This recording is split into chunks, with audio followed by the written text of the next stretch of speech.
ছাত্ৰ ছাত্ৰীসকল North East regional institute for talent search যিটো এক্সাম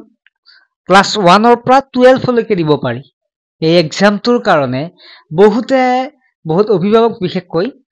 বা ষ্টুডেণ্টে হওক এটা অসুবিধাত পৰে কি পঢ়িব লাগে কি পঢ়িব নালাগে বা পৰীক্ষাটো পাছ কৰিবলৈ কি কৰিব লাগিব ছাত্ৰ ছাত্ৰীসকল মই আটাইখিনি তোমালোকক বুজাই দিম লাষ্টলৈকে ভিডিঅ'টো চাবা ইয়াৰ আগতে তোমালোকক জনাই থওঁ যে আমাৰ অনলাইন টিউচনৰ কাৰণে ক্লাছ 6 পৰা ক্লাছ 8 লৈকে ক্লাছ 6 পৰা ক্লাছ 10 লৈকে ল'ব পাৰিব য'ত 99 টকাত মাহিলি ফেব্ৰুৱাৰীৰ পৰা এডমিশন হ'ব এডমিশনটো ল'ব পাৰিবা কাৰণ তোমালোকে হৰতে বহি পঢ়িব পাৰিবা যাব নালাগে সময় নষ্ট নহয় লগতে অভিভাৱকসকলে চিন্তা কৰি থাকে ষ্টুডেণ্টক পঠিয়াই কেনে আৰু বহু ছাত্ৰ ছাত্ৰীয়ে দেখাক দেখি যায় তাতে কি কৰি থাকে কোনেও নাজানে বা টিউচনত গুৰুত্ব নিদিয়ে যদি হৰত পঢ়ে তেতিয়া হলে ধুনীয়াকে বুজি পাব বা পঢ়ি আছে নে ছাত্ৰ ছাত্ৰীক গাৰ্জেনে গাইড কৰিব পাৰিব যদি 8 আৰু 9 ৰ বৰ্তমানে এডমিশন হৈ আছে ক্লাছ চলি আছে আৰু যদি অহা বছৰৰ পৰা ল'ব বিচাৰে অৰ্থাৎ এপ্ৰিলৰ পৰা ল'ব বিচাৰে তেতিয়াও ল'ব পাৰিব যিটো নাম্বাৰ দেখা পাইছে এই নাম্বাৰটো SMS ৰ জৰিয়তে যে মই ক্লাছ এতিয়া 6 ত পঢ়ি আছে ন 7 ত ল'ব পাৰে মই 7 ৰ অনলাইন টিউচনত জয়েন হ'ম মাত্ৰ 99 টকা মাহিলি য'ত তোমালোকে 12 দিন কিমান দিব লাগে জানা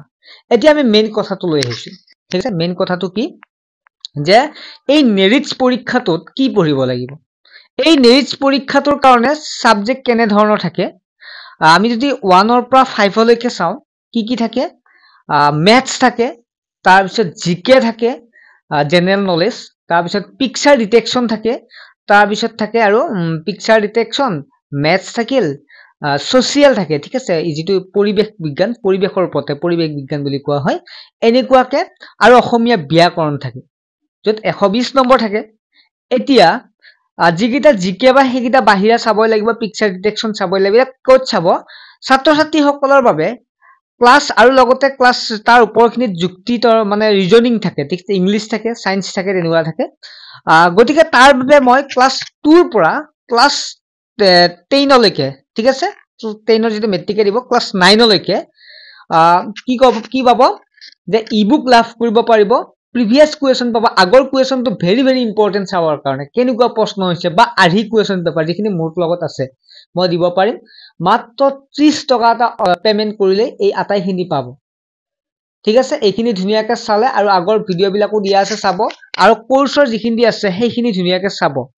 ঠিক আছে আৰু যিখিনি আধি কুৱেশ্যন পেপাৰ বহুতে ইম্পৰ্টেন্ট বহুতে কুৱেশ্যন আগৰ কুৱেশ্যন পেপাৰ নচোৱা কৈ যায় তেনেকুৱাকে কিন্তু আইডিয়া কৰিব নোৱাৰিব আৰু পৰীক্ষাটো ওএমআৰ বেজ হ'ব ঠিক আছে ওএমআৰ বেজ আৰু পাস কৰা ইমান টান নহয় যদি তোমালোকে অলপ কষ্ট কৰা ঠিক আছে গতিকে এইখিনি দিয়া আছিল যদি তোমালোকৰ উপকৃত হ'ব বিচাৰে পৰীক্ষাটো দিব বিচাৰে তেতিয়া ইবুকখন লৈ ল'ব পাৰিবা 30 টকা হয় আৰু কুৱেশ্যন পেপাৰ কিন্তু তাতে পাই যাবা আগৰ কুৱেশ্যনো পাবা আধি কুৱেশ্যন পেপাৰ পাই যাবা ঠিক আছে বাই ভালদৰে পঢ়া পৰীক্ষাটো ভাল তাৰ ৰিজাল্ট কৰিব লাগিব অৰ্থাৎ নিজৰ নামটো সন্নিবিষ্ট কৰিব পাৰিব লাগিব এই লিষ্টত ঠিক আছে বাই